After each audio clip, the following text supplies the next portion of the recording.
Brenda, do you know where the package came from? Do you know where it came from? Do you know what's in here?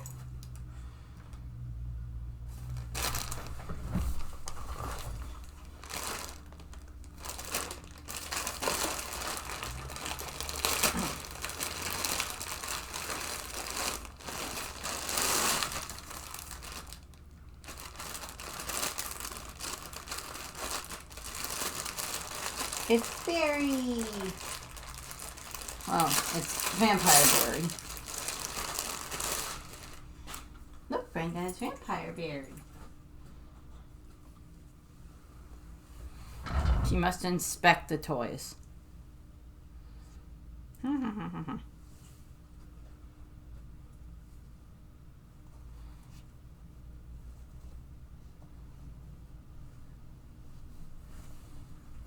He's vampire berry. Wow. He'll get put over there later. So, I'm actually going to talk about a relevant topic when it comes to movies. I'm going to review K-pop Demon Hunters. My Demon Slayer shirt seemed the most appropriate. Don't ask me why, but it did. Gee, I can't think of why a Demon Slayer shirt would be appropriate for a K-pop Demon Hunters review. Okay. K-pop Demon Hunters just came out a little bit earlier this summer, 2025.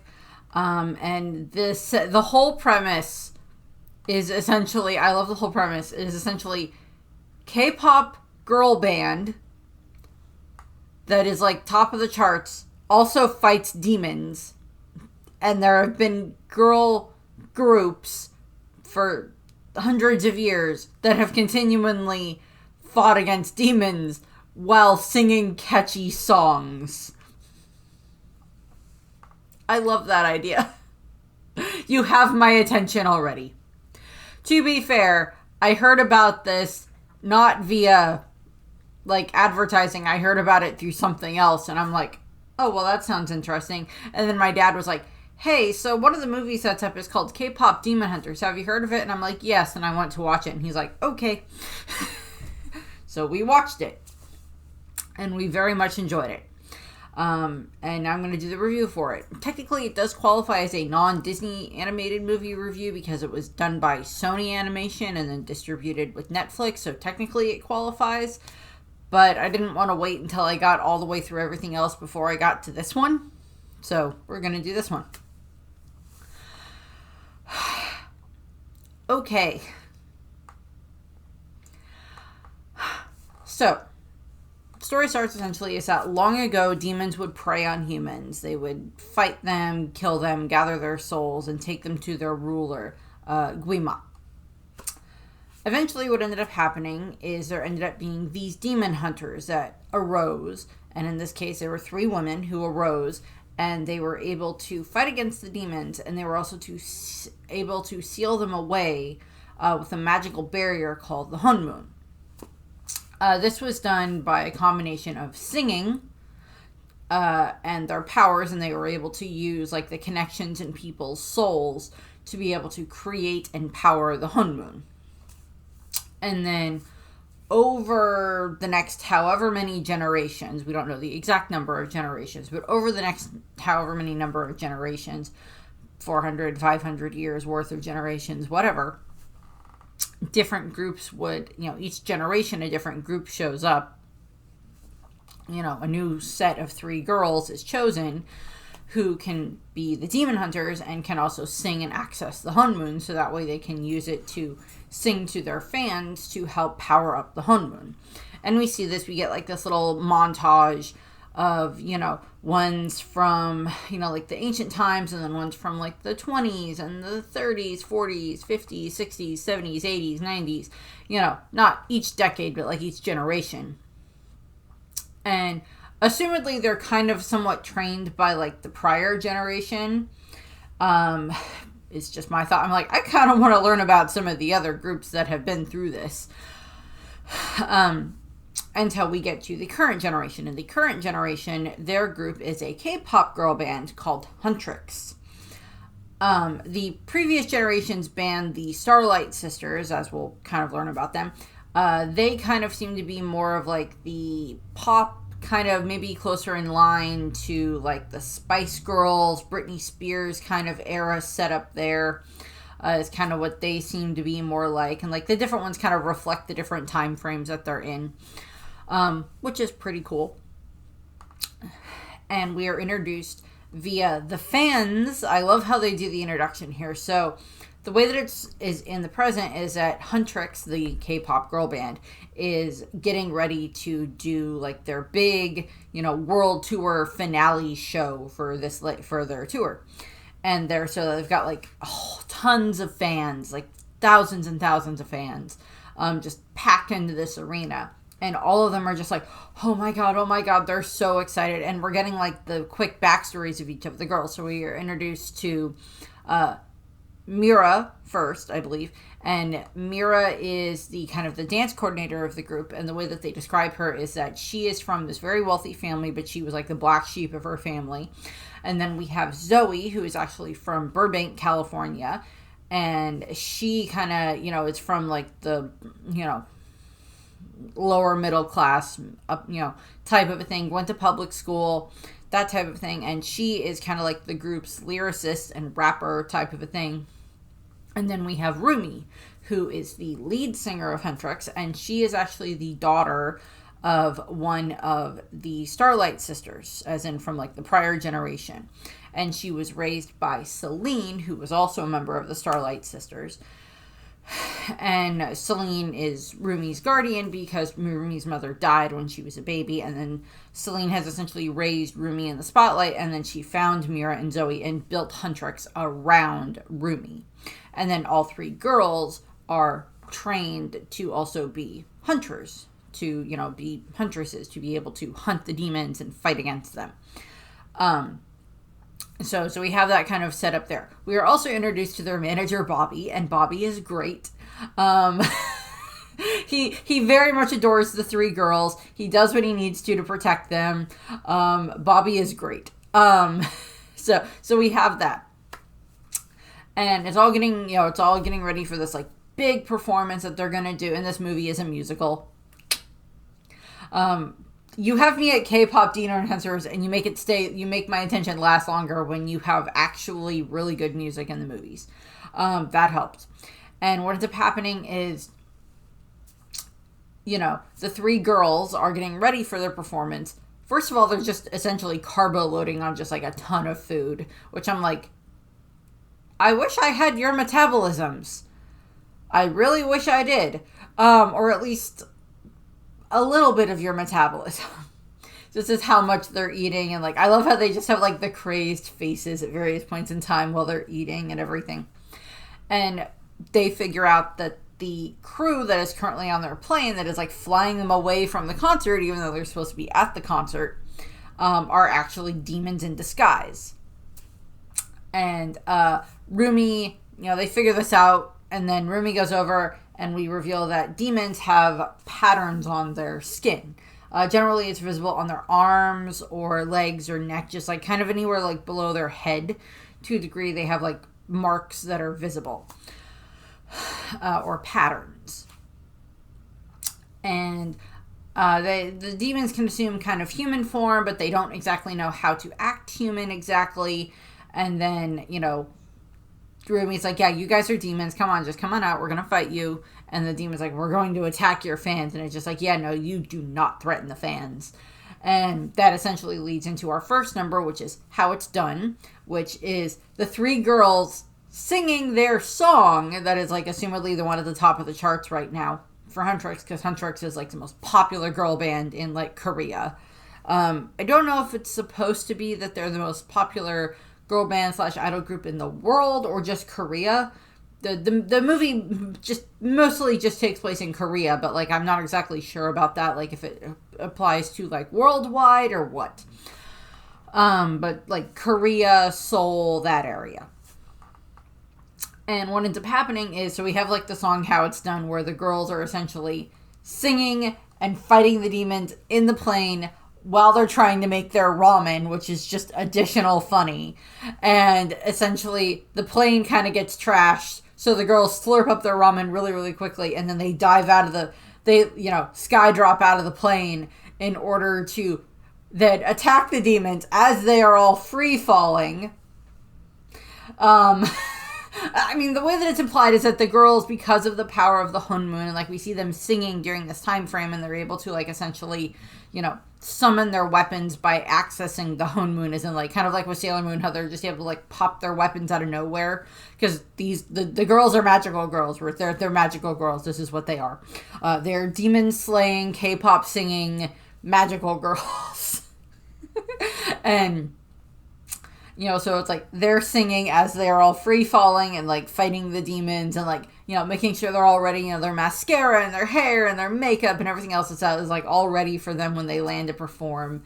And so we get like this great entrance where they essentially like dive bomb the, arena, and the fans are just like, just like screaming their heads off. I love the fans. I love how a good chunk of this movie is also just like the fans, which is just great. So they're singing and they're defeating the demons as they're doing this, destroying them as they're singing, and the fans just think it's all special effects and everything, and they're just like, oh my god. And like the way that as the girls sing, we see the Hunmoon start to form, and it's supposed to be only the girls and the demons can see the Hunmoon, because Bobby doesn't know about it, and the fans don't know about it. But like as the girls sing and everything like that, we see people's like souls are like lighting up, like their hearts and their souls are like lighting up as it's like connecting with the Hunmoon and then powering the Hunmoon to help protect them from the demons. And like we just see that, and essentially the goal of these generations of hunters is that their intention is to build up the Hunmoon enough that they're able to turn it golden, which is designed to, if they can make it turn golden, then they're then able to like essentially seal away Guima and the rest of the demons. So we go through all of that. We get that whole opening sequence, and it's really great, and we get all of that. And then we cut to like the girls kind of see that like it's a little bit of is like shimmering gold, so they know that they're really close to what to their goal. And we cut to the girls, and they're all just they did a great job on the performance, and the concert's done, their world tour's finished, they're gonna go and relax and everything. And and we get some more Bobby and how he takes really good care of the girls, and and how the girls really they care about their team and everything else like that. And like they all go back to their the girls go back to their penthouse, where Mira and Zoe just want to have couch time so they can just Roomie has other ideas though. Roomie's intention is to now release their next single, Golden, which is supposed to be the song that they can use to officially turn the Hunmoon golden. And Zoe or Roomie uploads it and gets it going for the product launch, and she goes into like their big awesome freaking closet, which I'm just like, I want your closet, where they have like their costumes, and they have like their battle armor is in here, and like Zoe's or Roomie's like getting their golden outfits ready, and she goes out, and like Mira and Zoe are just like relaxed, like they literally just sat down on the couch not like 10 seconds ago. And they're like fluffy bathrobes to relax and just like binge watch videos about turtles. And Mira and Roomie just like pops them. She's like, so how'd you like your break? And they're like, but what do you mean? How do we like it? We haven't even, oh my God, what did you do? And they're like, no, we don't want to do this now. We want couch time. And then they're all like, Bobby shows up and he's like, oh my God, you guys released the signal. And like, he's all set and ready and everything. So they're all getting ready to go out. And we end up, we get the release of Golden, which we kind of see it, being like released, worldwide. So it's not just fans in Korea, but it's mostly just focuses on the fans in Korea, but it's like, I guess, worldwide. And because assumingly they're not just protecting Korea, they're also protecting the rest of the world with the Hunmoon, I guess, because it's like a world tour and they have like fans all over the world is like what they're going for. And what ends up happening is, so they're releasing the single Golden. And, they're going to do like a live performance, and like the song is just blowing up all over the place. Everybody loves it. And it's talking, it's like, kind of doing a bit of like a summarizing of each of them. It's for Roomie, she was, kind of given this throne as being like this pop princess heiress, and, what she's going to do with it. And then we have like Zoe, being pulled in different directions, and we have Mira being like the problem child and everything. And like, but, now this is what made them them. And, so it's like them going through and like kind of, doing that, and then like, going through and like summing all of this up as they're singing in the song, and like the fans are just loving it. And they're doing interviews, and it's just like, and we're gonna have like a live performance and everything else like that. And so it's going great. And what ends up happening is during the song we kind of cut into a more melancholy, a more slowed down tempo section of it. And like Mira and Zoe are just like so happy and so excited. And we see Roomie like take off her jacket, and we see the patterns on her arms and on like her chest and everything. And it's revealed through a flashback that her father was actually a demon.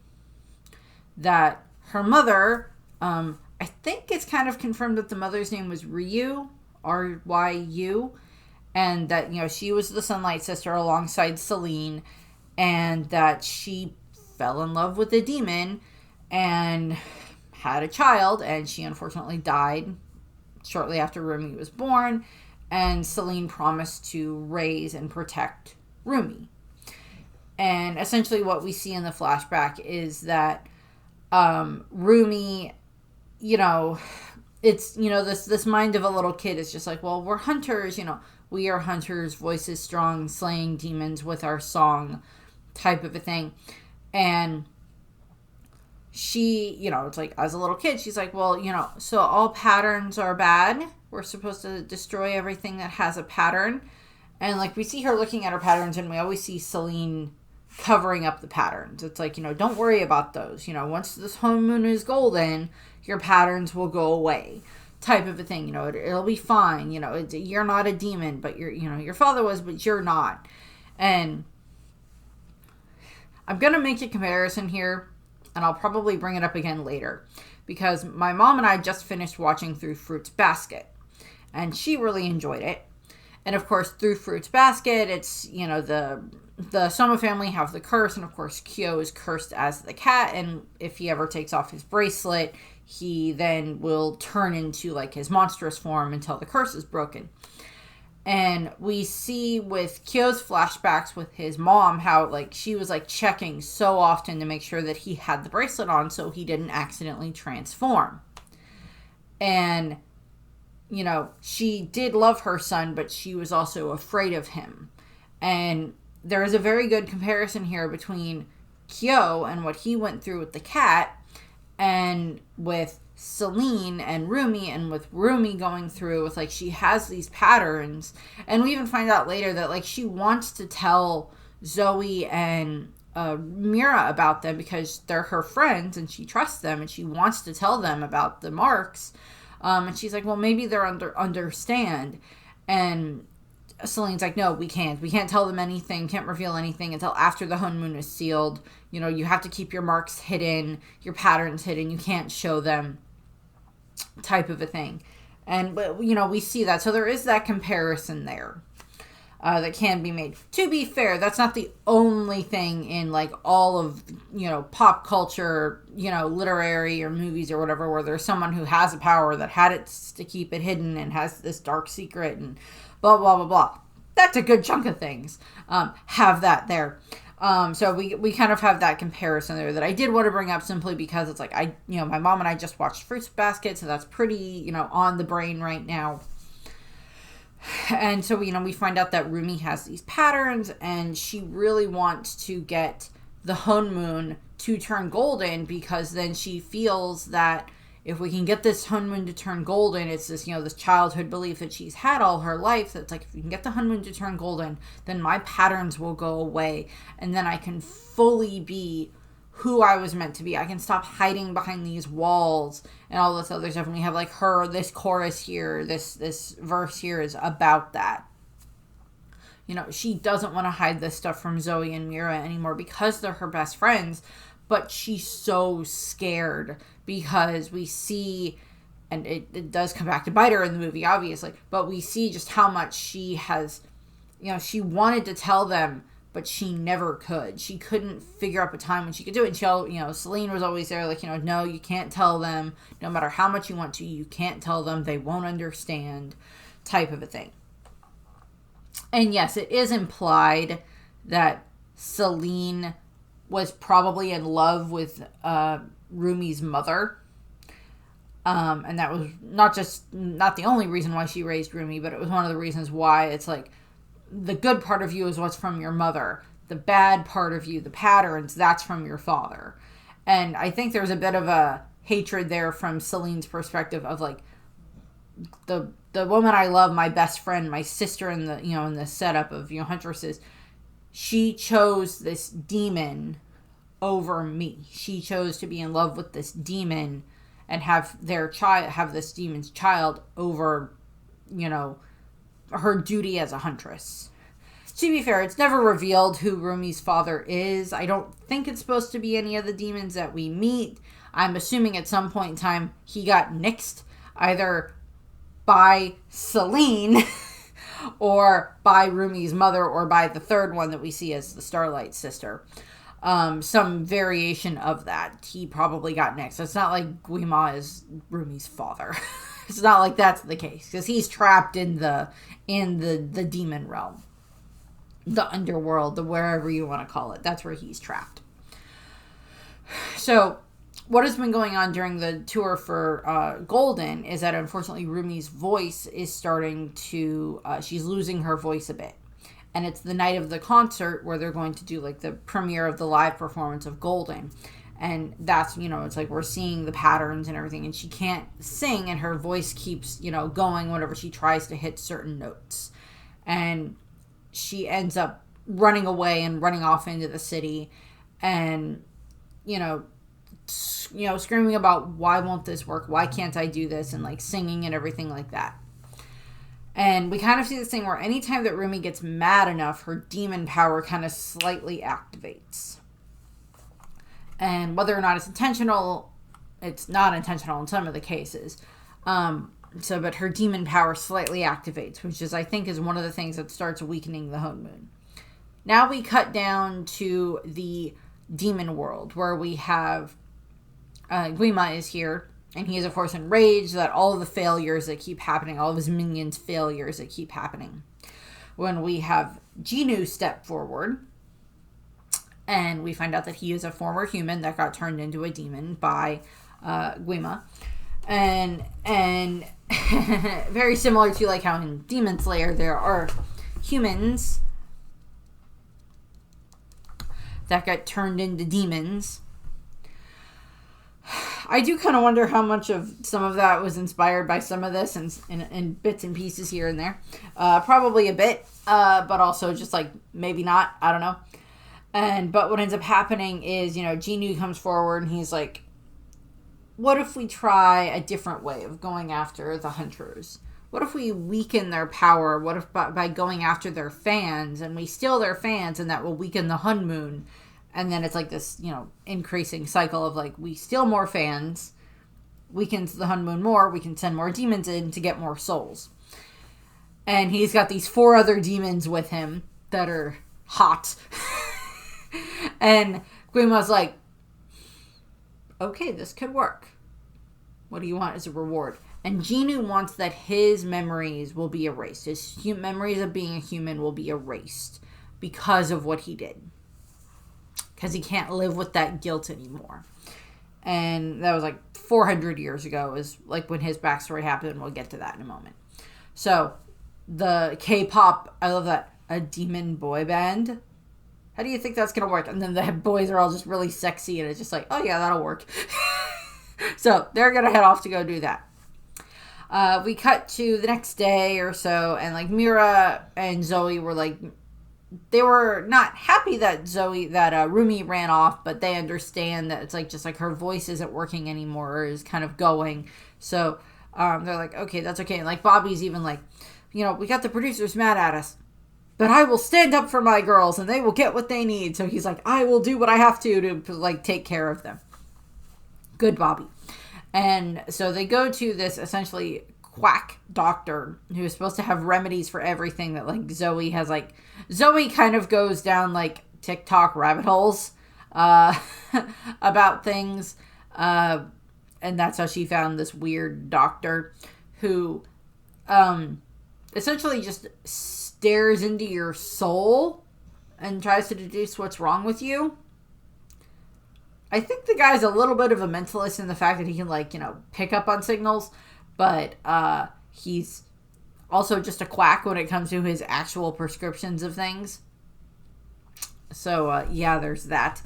And on that same day, there's going to be a concert by this new band called the Saja Boys. And the girls, after leaving the doctor, end up actually running into the group. And it's like they see the first four guys, and Mira and Zoe are just like, like, oh my god, they're verklempt. They're just like, oh my god. It's like, I don't know.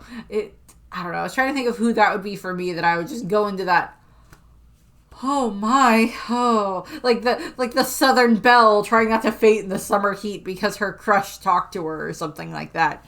That whole setup, and like I love the joke that they make, because there's Saja Abby, who is the one that has the abs, and Mira and Zoe's eyeballs literally turn into popcorn for how hot he is. And I'm like, I don't get it, but it's funny, so okay. And Roomie's just looking at them like, what the heck is wrong with you? Why are you, like, what are you doing? And then Genu steps forward, and Roomie kind of catches Roomie's attention. And unfortunately, he bumps into her, knocks her over, and then the boys just leave. And they head out to go do their performance, which is Soda Pop. And the girls follow, and they're like, what's going on here? And, like, they haven't realized that they're demons yet. But they, like, show up, and they, like, the boys are putting on this performance in the middle of, like, this, square. And they do Soda Pop, and I didn't catch it the first time, but later when I watched it with, like, the lyrics, and part of me caught it the first time, but I hadn't quite fully, registered it.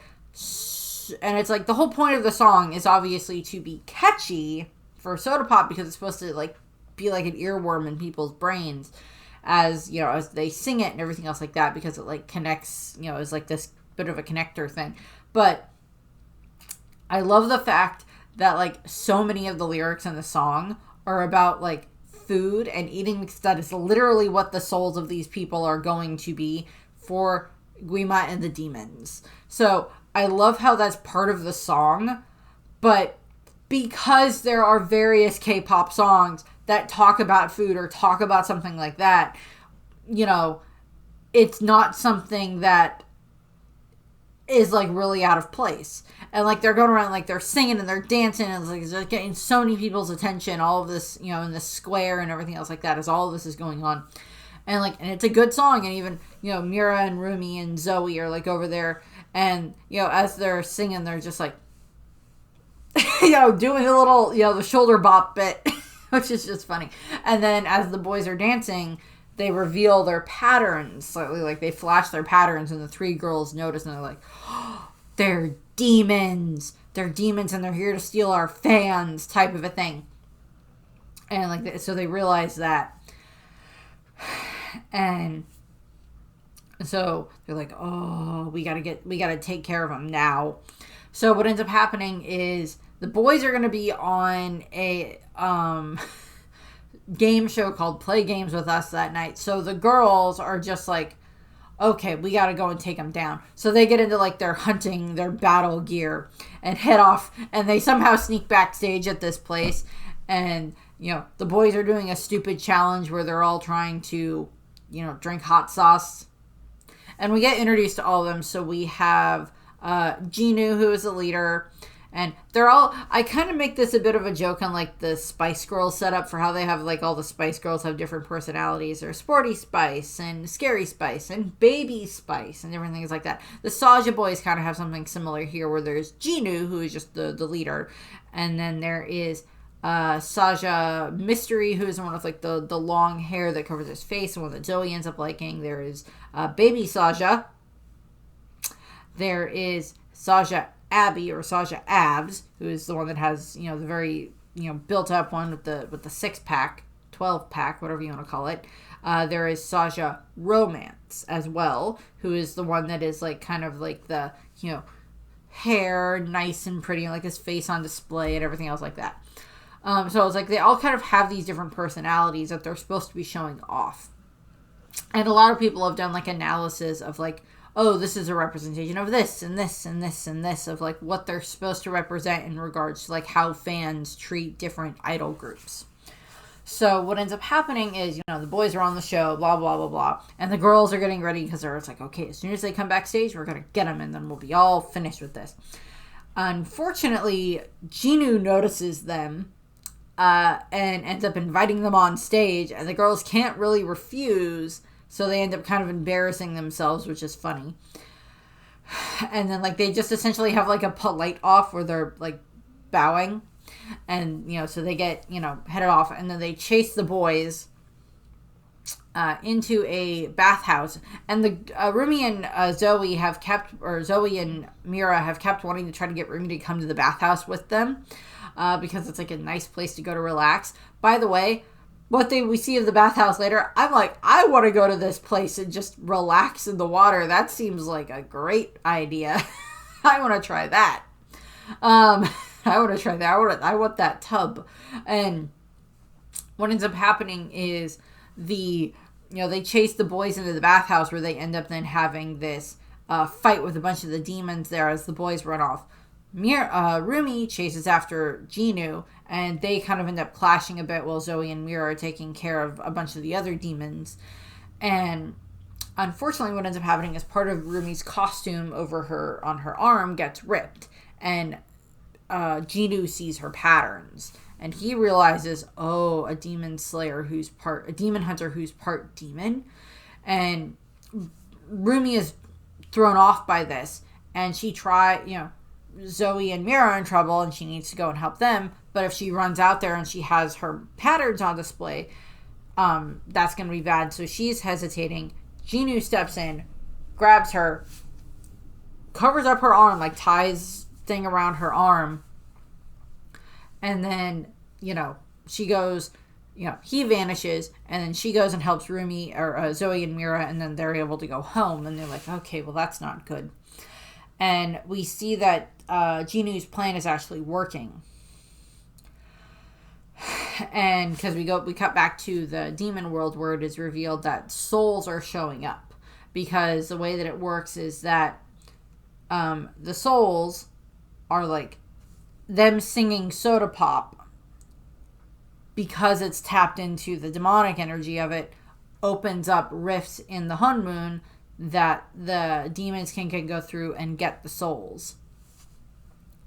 And so it's like we see that, and like, so it's like feeding them. So it's like, and the demons are all now going like Saja Boys fandom, which is just hilarious. By the way, I love the fact that essentially what ends up happening is that essentially, like, the whole backstory of this is like Jinu at one point in time just decided to be like, what would be an interesting way of trying to take down those hunters? Yeah? Just, I don't know, maybe he's talking to the other boys that end up being the Saja boys. Yeah? Okay.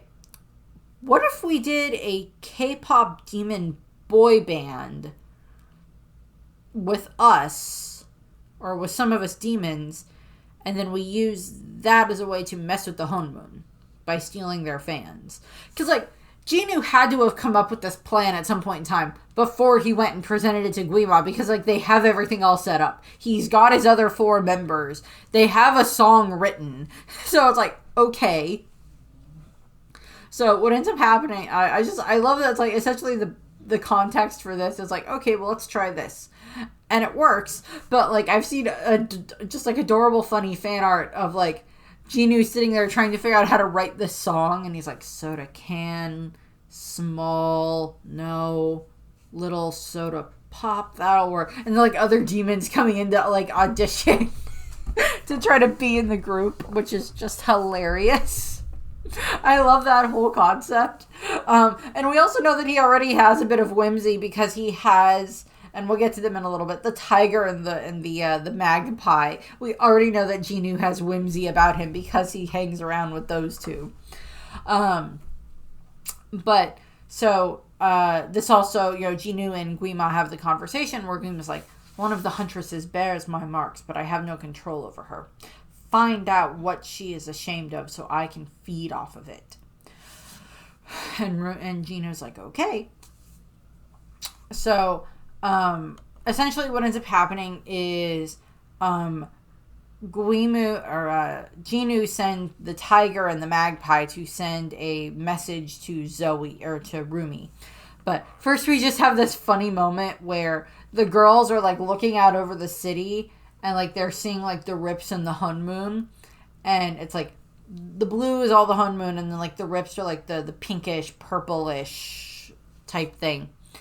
And they're just like, oh no, this is horrible. And Bobby shows up and he's just like, okay, so the Saja boys are kind of blowing up, like they're going viral type of a thing. And like he's even kind of like dancing to the song, doing the little shoulder bop thing, and like Zoe does too, which is just funny. And he's just like, okay, calm down. And he goes over to the window and he's just like, sometimes I just gotta look away from the social media numbers for a while. And he just like looks out over the city and he's just like, and like I love the fact because Bobby does not know. I love that part of the whole plot of this movie.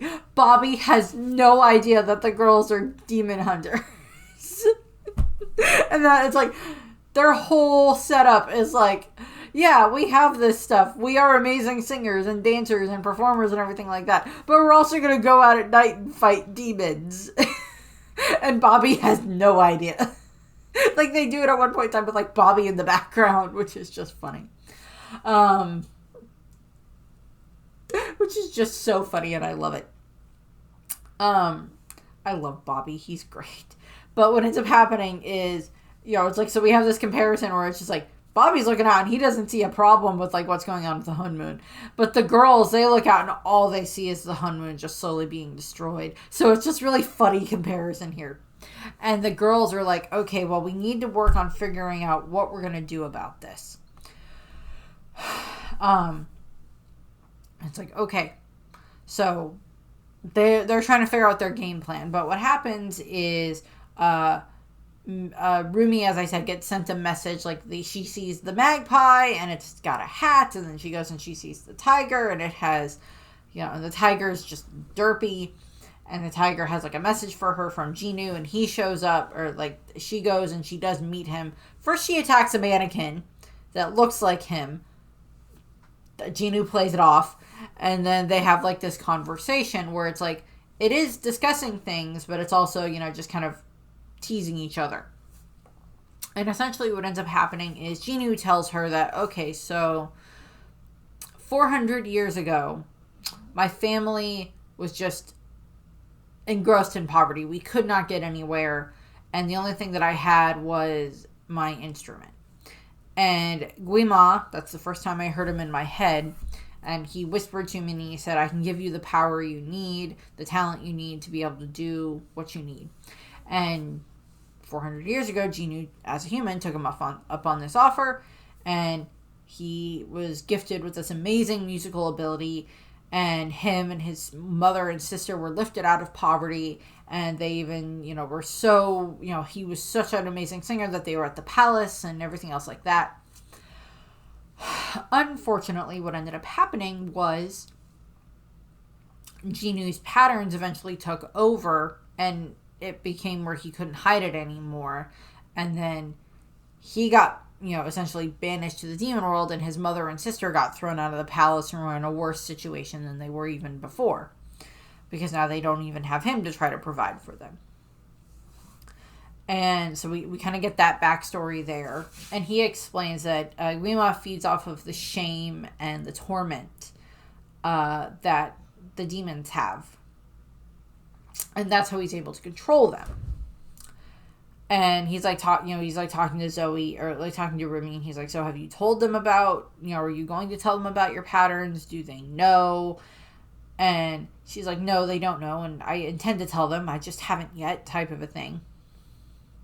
And so it's like this kind of back and forth thing, and then like he heads off and she goes back to where the others are, back to the Huntrix apartment building. By the way, I'm sure this is built up upon some type of generational wealth with like all the different groups that have come and gone, plus, whatever area that they have that's like their land that's like for training purposes, because we kind of see the girls there earlier in the movie and we see it again later and such. So and plus, I mean, like, they make a lot of money as pop stars too, so there's that. But what ends up happening is the girls are trying to figure out what they want to do, and they end up deciding that they're going to do a takedown song that will be against the Saja boys. It'll be like, you're horrible, and you've got, these horrible patterns, and you're liars, and all this other stuff. And so we kind of see them going through the process of, like, because they've got, like, 2 weeks to the Idol Awards, which is supposed to be this big award show that's, like, their biggest audience of the year, and that's when they use it to strengthen the Hone Moon and all of that stuff. So their intention is to try to have Takedown ready by then, so that way they can do the performance there and use it as a way of like slandering the Saja boys.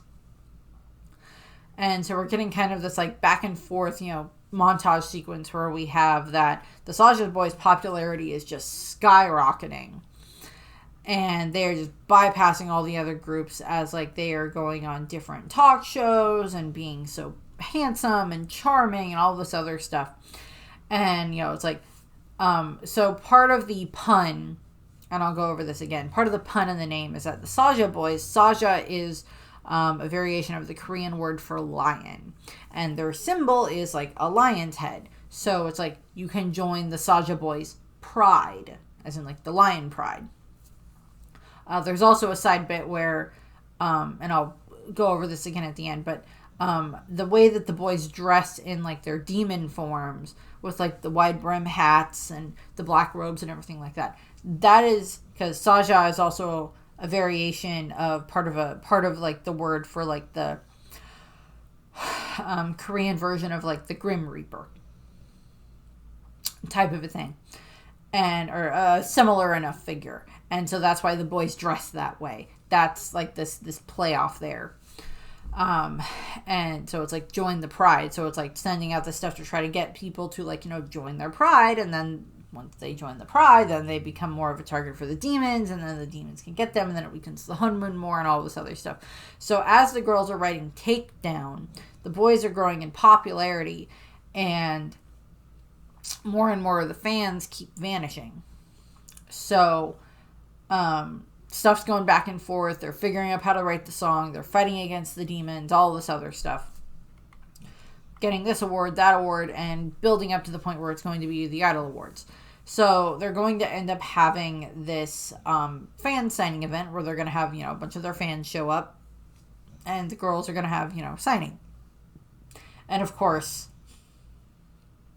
the Saja boys get in there, reveal themselves, and they're like, oh, we're going to have a double fan event. And then they end up having them all sit together instead. Roomie's like, they'll sit with us. So they have them all sit together. So we have Mira stuck between Romance and Abby, which is just funny. And then we have Zoe stuck between Mystery and Baby, and she is just smitten with Mystery the whole time. And then we have Jinu next to Roomie. So we have like those three sets going there. Baby's just kind of being himself.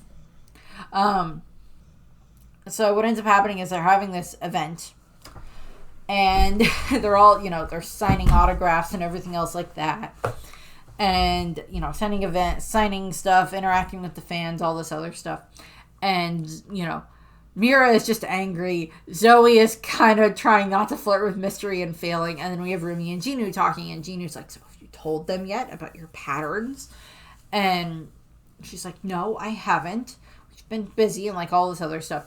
And then the moment that really impacts Jinu is that we have this little girl show up, and she gives him this picture that is like, Jinu, you have a beautiful soul.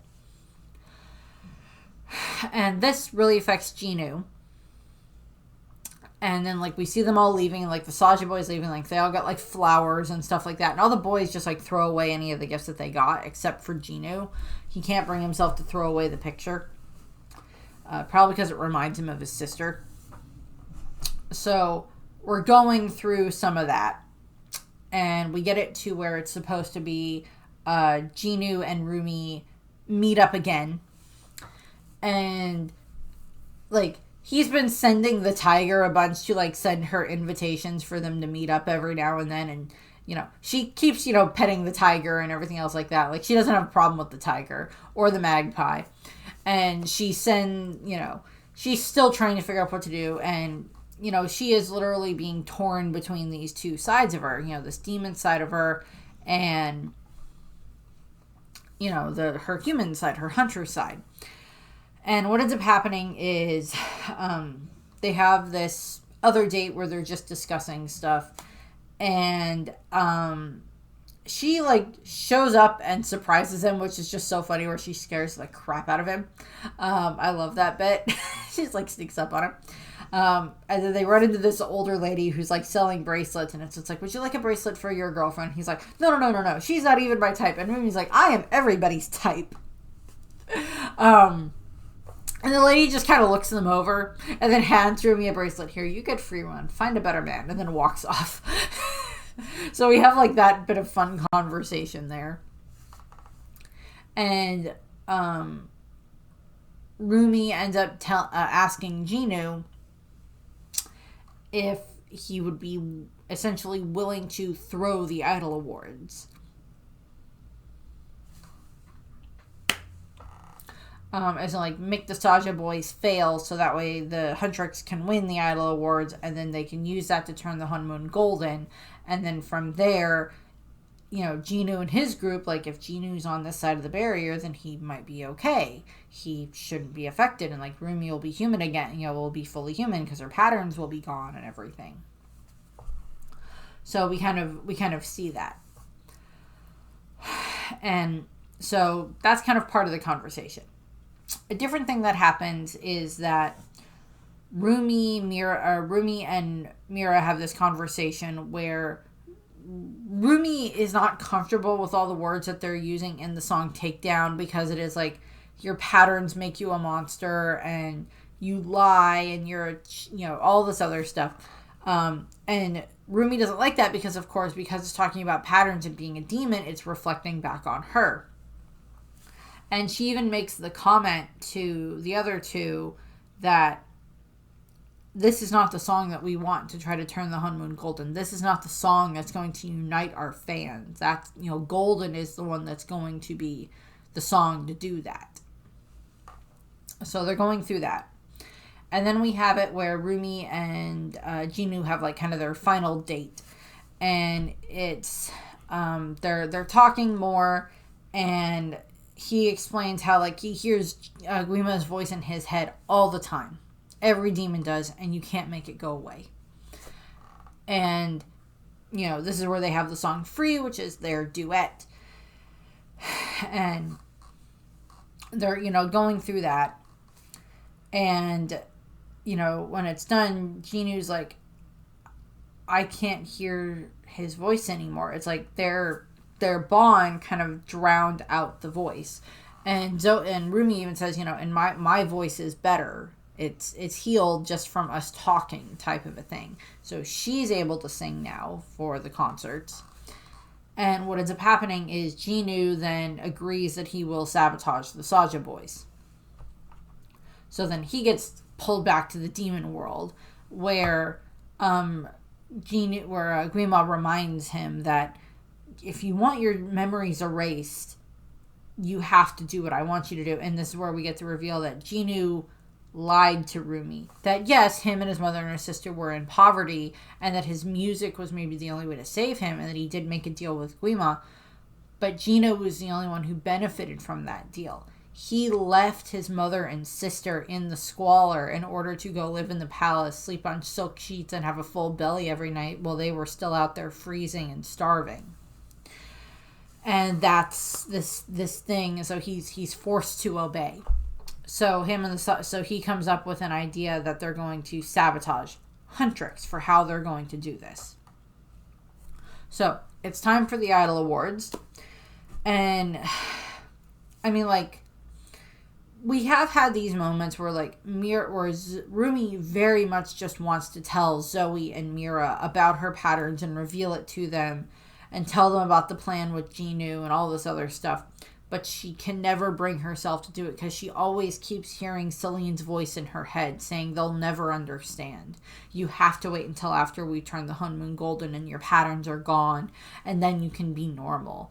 And the thing is that, as I said, Zoe and Mira really want to be able to, like, relax with Roomie fully, to go to the bathhouse with her and have those relaxing moments there. And Roomie really wants to go, but she can't, because if she shows them her patterns, then they'll realize what's going on. So we're having those moments there. And the girls decide that they're not going to do takedown at the performance. They're going to do golden. So it's time for the performance. You know, it's this big over-the-top thing that's going on. Huntrix versus Saja Boys. Who will win as the winner? Who will be the winners of the Idol Awards type of a thing. So what ends up happening is, you know, the Saja Boys are supposed to perform first. And then they don't because they're infighting. So then the girls are all brought on. And they start singing Golden. And it's going great. We even see the honeymoon is, like, starting to form. Is it starting to turn golden as, as Roomie is singing and everything else like that. And, like, Zoe and Mira have, like, stepped off so Roomie can have, like, her moment on stage as he's, like, swinging above the audience and everything else like that. And when they're about to go back on, they look over and they think what is supposed to be Bobby being kidnapped by demons. It's a trap. It's not really Bobby being kidnapped by demons. It's a demon pretending to be Bobby. But they run after him. And then right as Golden is about to, like, hit its final bit where they're all supposed to sing together again, the song gets cut off and Takedown starts playing. And Roomie is on the stage alone. And then the light shifts. And then there's a Mira and a Zoe next to her.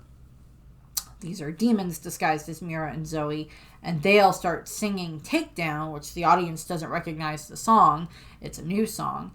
And they're all singing and dancing. And the fake Roomie, or the fake Mira and the fake Zoe keep, like, bumping into Roomie and throwing her off. And then they pull off her, jacket to reveal her patterns.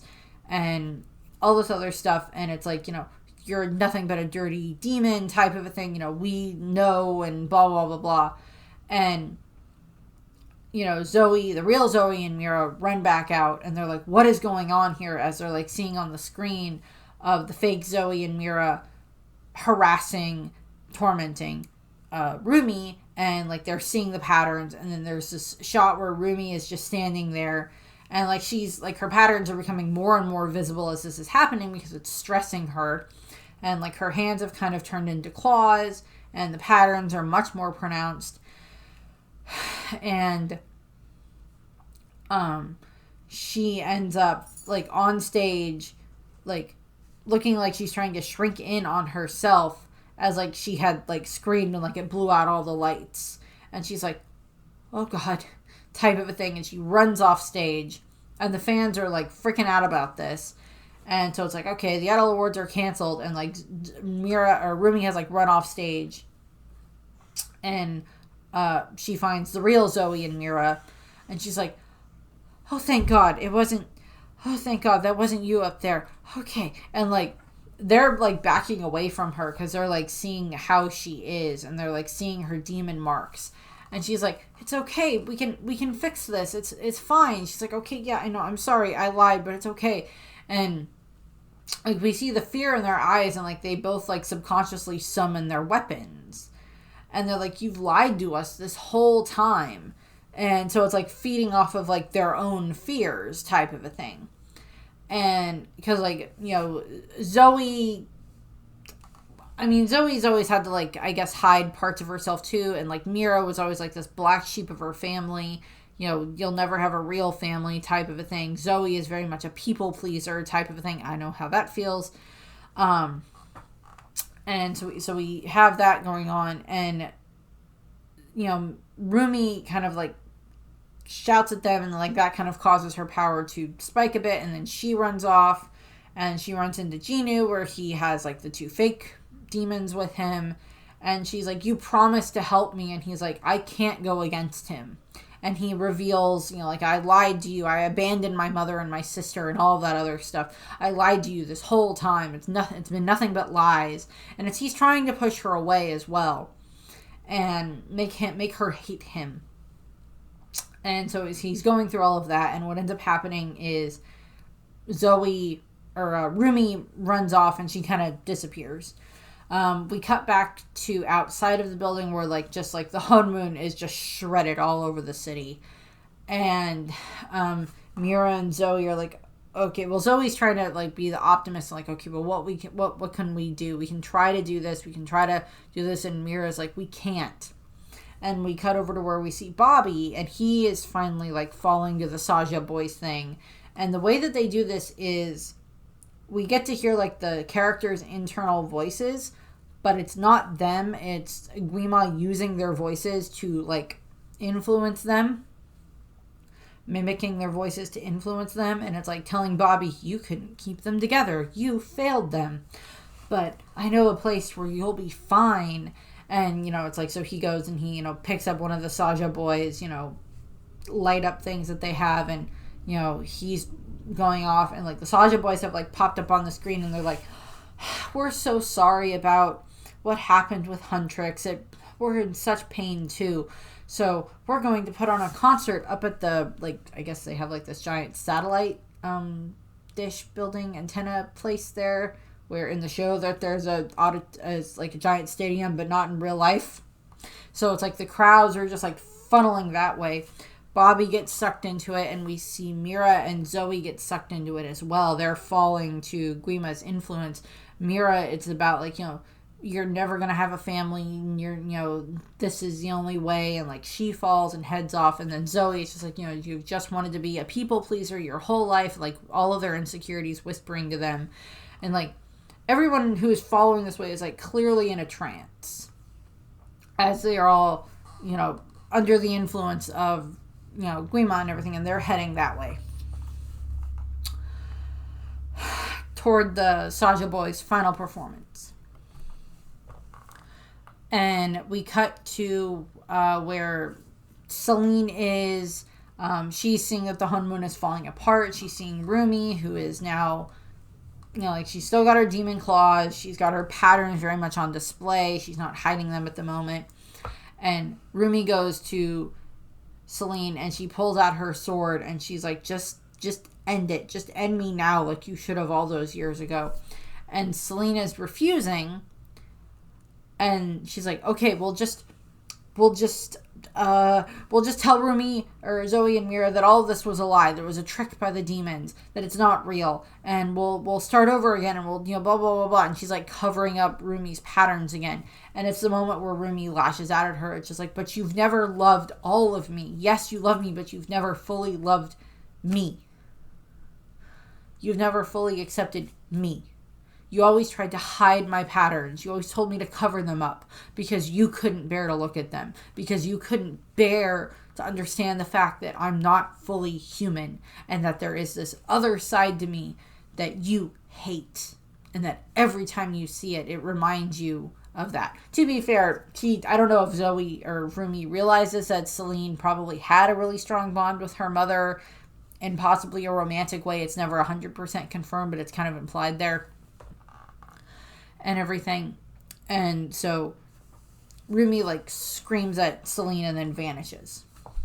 Then we cut to the stadium. And they're all just thousands, hundreds, and tens of thousands of fans are just funneling into this stadium. And the Saja Boys are on stage, and they're in their demon forms is what they're performing in. And we get the song Your Idol. And they're singing, and to be fair, it is a great performance. No argument here. Great performance. And, like, they're singing, they're dancing, they're, and, like, the way that we see the fans' faces, they're, like, in, like, this kind of manic state. Like, they are possessed as they are, like, watching this performance. I mean, like, and I've seen, like, shows of, like, concerts and stuff like that. Like, I've watched the Taylor Swift Eras Tour concert, and, like, I've watched, other concert movies and stuff like that. Where it's like the tour shows and everything else like that, and you see the fans in the audience, and like they're like singing and cheering and all this other stuff. Some of them are crying depending on like the song or how emotionally affected they're being by it. But like in this case, they all just look like, oh my god, like they are just like possessed. Like their pupils are like dilated, or whatever the reverse of a dilated pupil is, I don't remember, but they just look like they are like freaking like tripping on something, and not in a fun way, because the whole intention here is like, and like even during the performance of your idol, like Guima pops up on the stage because the honeymoon has been shattered at this point in time, and he can make it into the human world, and like all the boys are singing around him and everything like that. And again, it's a great song. It's about like, addressing their shame and their, and self-acceptance and all this other stuff. And, just like pulling them into Guima. And the intention is to, of course, have it be that all of the fans here are, get them to the point where they're so locked into the trance that they literally just offer themselves up to Guima. That is essentially the intention here. And, like, so they're going and they're singing, and, like, the fans are just, like, and, like, we see Mira and Zoe and Bobby here. And, like, they are, everyone's being, like, drawn toward Guima at the same time. And then the music stops, and then they turn, and Roomie enters the stadium. And she starts walking through the fans, and Guima's like, your honeymoon is destroyed. Yes, it is. And all of the proof of what you are is now on display. Yes, it is. And, so we're having this moment, and then Roomie essentially goes like, yes, the honeymoon is destroyed. Because a thing that kept getting harped on throughout the movie was that the hunters are not supposed to show their weaknesses. They're supposed to try to be perfect. And strong and, perfection and all this other stuff, because if you let your flaws through, then it shows a weakness type of a thing. And that's the way that the girls have been raised. And that's the way that Celine raised them, and what has been put into the honeymoon generation after generation after generation is like, you have to be perfect. And like, so that's harped on there. I love you. And what ends up happening is, the honeymoon has now been shattered. It's gone. It's been torn to shreds. And Roomie has essentially figured it out that, like, the honeymoon has been destroyed. But now we can make a new one. And then she starts singing, and this is where we get the What It Sounds Like, which is the last song in the movie. And it's her singing about, like, this is the proof of what I am. I'm not hiding it anymore. All of my patterns are on display. What I am is here. This is me. And she's singing, and as she sings, we cut over to Mira and Zoe, and we see that they, because of their connection with Roomie, are being like pulled out of the trance from Guima, and they start making their way down to the stage, and then they start singing as well.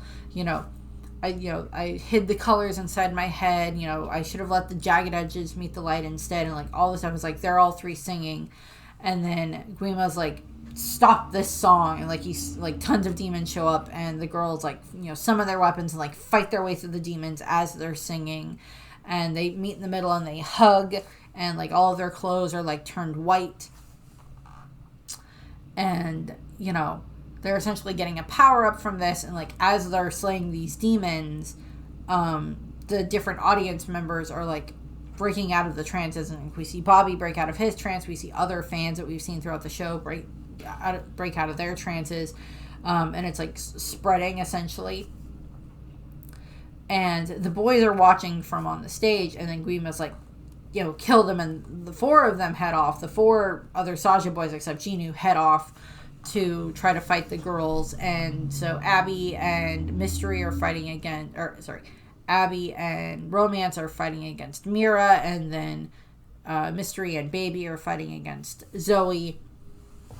And then Guima fires an attack at Roomie that she blocks with her sword, but because of how much stronger he is now from how many souls he's been able to feast on, he's, actually, like, she's having problems with fighting against it. And, like, Jinu is watching this, and then he jumps in, and he jumps in front of the attack, blocking it from hitting Roomie. And, of course, that is enough to end him. And what ends up happening is, Jinu is, like, very repentant, and, like, he's clearly dying at this point in time. And Roomie was like, but I wanted to save you. I wanted to free you. And he's like, and you did. You gave me my soul back, and now I give it to you. And he, his soul flows out of him, and it forms into a sword that she is able to use. And she, as he's dying, and she just, like, slices through Guima. And, like, Zoe takes down Mystery Saja and Baby Saja, and then Mira takes down Abby, and Romance gets them all chopped up and everything and finishes them off. And then the three girls, while all this is going on, the fans have been singing as well, and it's, their hearts, their souls are glowing. And I kind of wish there had been, like, a shot of Bobby in here with, like, him singing too, just to show how proud he was of his girls. To be fair, the fans probably think this is just some kind of very, very elaborate performance type of a thing. Not that there's actually life and death are on the line. Not that your souls are on the line here. But, like, so the three girls are, like, singing, and, like, they all have, like, the soul, the powers from the people's souls, the power-ups coming from them, like, floating around them. And they all come together, and then, like, they're able to, combine their power together as they're singing with, like, we're gonna, this building this new Honmoon without hiding their flaws in the process. Because if you hide your flaws, that can make you weaker. It's like you should show everything in this regard. Show the parts of you that are broken, because you'll find other people who have similar broken parts, and the two of you and, all of you can work together to try to make those into a whole type of a thing. It's, like, kind of what's, it's kind of representing, in my opinion. So they're going through that, and, like, they're singing and glowing, and it's very much a magical girl moment. And, like, they blow away Guima, and he's destroyed, and, like, this haze is lifted from over the city, and, like, the sun comes out, and the Honmoon is forming again, and it's reformed, and it's even stronger than ever. And, the three girls are, like, floating down, and, like, the fans are just like, yay, so happy. And we cut, so it's like, that's all defeated. And then we cut to later, and the three girls do get to go to the Bathhouse, and they're all just relaxing, and they're on, like, a break. And then they leave, and they end up running to some fans, and they go and meet the fans, so they're really happy that way. So we have that whole thing going on there. From there, we just kind of pan away. We see the tiger and the magpie. They're still there. And we also see a poster that has Roomie with her patterns on full display. Now, a question has been raised of whether or not the citizen, the general populace, can see the patterns. But Roomie, at the very least, is no longer hiding her patterns from Zoe and Mira anymore, because she knows she can trust them. Because now that bond has been fixed, and it's actually stronger than ever before, because now Roomie doesn't have to hide that part of her from them anymore. So it's like that whole type of a thing. And that's how the movie ends.